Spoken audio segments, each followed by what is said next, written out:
नमस्कार, मी पंजाब ढग. आज आहे 11 जुलै 2026. आजपासूनचा महाराष्ट्रातील शेतकऱ्याला एक अंदाज देणार आहे. राज्यातलं परिस्थिती बघितल्याच्या नंतर आपण म्हटलं होतं ना, राज्यात 10 तारखेच्या नंतर 11पासून चांगलं सूर्यदर्शन होईल. 10-11 तारखेला चांगलं राज्यात सूर्यदर्शन झालं आणि वारं देखील सुटलेलं आहे. मग राज्यात आता पाऊस कधी येणार आहे, तर खास करून आज मुद्दामून त्याच्यासाठी अंदाज देणार आहे. राज्यामध्ये आता 11, 12, 13, 14पर्यंत असं चांगलं सूर्यदर्शन राहणार आहे. वारं देखील सुटन, म्हणून हे अंदाज लक्षात यायचा. त्याच्यानंतर 15 तारखेच्या नंतर 16 तारखेपासून राज्यात थोडाफार पावसाला सुरुवात होणार आहे. म्हणजे तुरळक ठिकाणी 16च्या नंतर म्हणजे 16 जुलैपासून 16, 17, 18, 19 दरम्यान राज्यामध्ये तुरळक ठिकाणी विखुरलेल्या स्वरूपाचा भाग बदलत पावसाला सुरुवात होणार आहे. म्हणून हे अंदाज लक्षात यायचा. तो पाऊस सर्वदूर पडणार नाही. फक्त काय झालेलं आहे, हे 4 दिवस जे पाऊस थांबन म्हणजे 14-15 तारखेपर्यंत, ते 16 तारखेला मात्र परत सुरू होणार आहे. म्हणून हा अंदाज लक्षात यायचा. त्याच्यानंतर पुन्हा काय परिस्थिती राहणार आहे, तर त्यानंतर काय परिस्थिती राहणार आहे, त्याच्यानंतर राज्यातल्या सर्व शेतकऱ्यांना सांगू इच्छितो की राज्यामध्ये 21 जुलैपासून ते 5 ऑगस्टपर्यंत म्हणजे चांगला जोराचा पाऊस पडणार आहे. मग ते दररोज वेगवेगळ्या भागात पडणार आहे. मग 21 जुलैच्या नंतर सगळ्यात जास्त जसं मुंबईला पाऊस पडला ना, आता मुंबई, पुणे, नाशिक, आता नंबर आहे विदर्भाचा. आता 14 जिल्ह्याचा नंबर आहे. मग तुम्हाला सांगू इच्छितो 21 जुलै ते 5 जुलैच्या दरम्यान राज्यामध्ये गडचिरोली, चंद्रपूर, नागपूर, वर्धा, भंडारा, गोंदिया, यवतमाळ, अकोला, हिंगोली, वाशिम, त्याच्यानंतर इकडं बुलढाणा जिल्हा, जालना जिल्हा, जळगाव जिल्हा, ह्या भागामध्ये मात्र 21 जुलै, 22, 23, 24पर्यंत चांगला जोराचा पाऊस पडणार आहे. म्हणून हा अंदाज लक्षात यायचा. जसं मुंबईकडे पाऊस पडला तसा काय होणार आहे, नागपूरकडं, वर्ध्याकडं, भंडारा, त्याच्यावर चंद्रपूर, यवतमाळ, हिंगोली, अमरावती ह्या पट्ट्यामध्ये काय होणार आहे, म्हणजे शेवटच्या आठवड्यात चांगला पाऊस येणार आहे. म्हणून हे विदर्भात, पूर्व विदर्भातल्या शेतकऱ्यांनी अंदाज लक्षात घ्यायचा.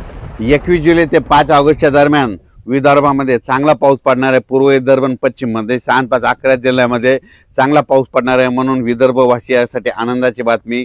म्हणून विदर्भातल्या शेतकऱ्यांनी 20 तारखेपर्यंत तुम्ही तुमचे शेतीचे कामे करून घ्यायचे, कारण की 21 तारखेच्या नंतर चांगला जोराचा पाऊस तुमच्या भागात येणार आहे. म्हणून हा अंदाज लक्षात घ्यायचा.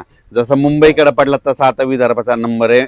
नागपूरचा, वर्ध्याचा, भंडाराचा, चंद्रपूरचा, गडचिरोलीचा त्यांचा आता नंबर आहे. म्हणून हा अंदाज त्यांनी लक्षात घ्यायचा. पण तुम्हाला एक सगळ्यात महत्त्वाचं सांगू इच्छितो, पंढरपूरची दिंडी परतल्याच्या नंतर मात्र राज्यात माझा जोराचा पाऊस पडणार आहे. म्हणून हे अंदाज लक्षात यायचा. मग ते पाऊस कसा पडणार आहे, 27 जुलैपासून ते 5 ऑगस्टपर्यंत राज्यात मग जोराचा पाऊस सगळीकडेच पडणार आहे. म्हणून हा अंदाज लक्षात यायचा.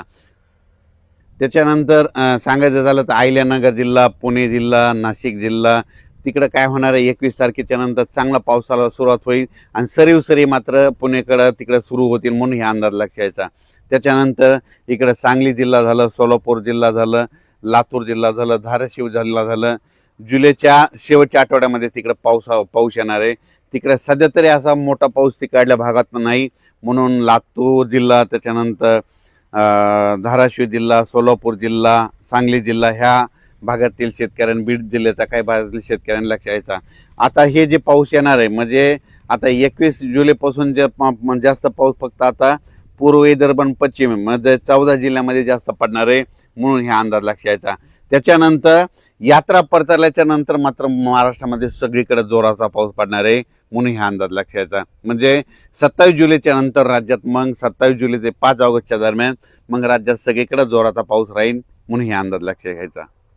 तसेच काही जिल्ह्यामध्ये आणखीन अद्यापही काही भागात पाऊस झाला नाही. त्याच्यामध्ये नंदुरबार जिल्हा एक आहे, सोलापूर जिल्हा एक आहे, लातूर जिल्ह्याचा काही भाग आहे, धाराशिव जिल्ह्याचा भाग आहे, बीड जिल्ह्याचा काही भाग आहे, नांदेडचा काही भाग आहे, सांगलीचा काही भाग आहे.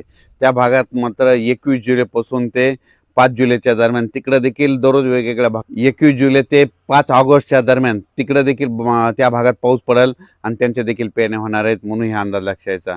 नंदुरबार जिल्ह्यात देखील आता ह्या 15-16च्या दरम्यान म्हणजे 16-17च्या दरम्यान नंदुरबार जिल्ह्यात देखील पावसाला सुरुवात होणार आहे. म्हणून ह्या नंदुरबार जिल्ह्यासाठी आनंदाची बातमी. राज्यात मात्र 15 जुलै, 16, 17, 18ला विखुरलेल्या स्वरूपात भाग बदलत पाऊस पडणार आहे. सर्वदूर पडणार नाही. फक्त पाऊस सुरू होणार, एकदम असा बंद पडणार नाही म्हणून हे अंदाज खास करून अंदाज दिलेला आहे. कारण की प्रसारमाध्यमातून खंड असा शब्द वापरला. तुम्हाला सांगू इच्छितो एकदम खंड म्हणजे की सगळा पाऊस बंद असतो, तसं काही होणार नाही. 15, 16, 17, 18च्या दरम्यान राज्यात परत पाऊस थोडाफार सुरुवात होणार आहे. त्याच्यानंतर काय होणार, 21 जुलैपासून ते 5 ऑगस्टच्या दरम्यान राज्यात पुन्हा पाऊस चांगला सक्रिय होणार आहे. 2 चक्रीवादळ येणार आहेत. एक पहिलं चक्रीवादळ येईल, ते काय होईल, ते गडचिरोलीकडून पूर्व विदर्भातून लगेच असं पूर्व विदर्भातून पश्चिमी विदर्भात जाईल, पश्चिमी विदर्भाकडून उत्तर महाराष्ट्राकडे जाईल, उत्तर महाराष्ट्राकडून गुजरातकडे जाऊन धुमाकूळ घालेल. पण ते जात असताना काय होईल, महाराष्ट्रात मात्र पाऊस पडेल म्हणून हे लक्षात यायचं. काही भागात रिमझिम पडेल, काही ठिकाणी जोरात पडेल. म्हणून येते 21 जुलै ते 23-24 पर्यंत त्याचा असर राहील. त्याच्यानंतर परत एकदा पुन्हा एक आणखीन पाठीमागून एक लो प्रेशर तयार होईल आणि त्याचा पाऊस पुन्हा काय होईल 27 जुलैच्या नंतर, ते 27 जुलै ते 5 ऑगस्टच्या दरम्यान ते पाऊस येईल. म्हणून हे अंदाज लक्षात यायचा. राज्यात एकदम सगळीकडे पाऊस असा बंद काय होणार नाही. राज्यात फक्त 4 दिवस म्हणजे आज आहे 11, 12, 13, 14 पर्यंत राज्यात चांगलं उन्हाची तीव्रता वाढेल आणि आता वारं जोरात सुटेल म्हणून हा अंदाज लक्षात घ्यायचा.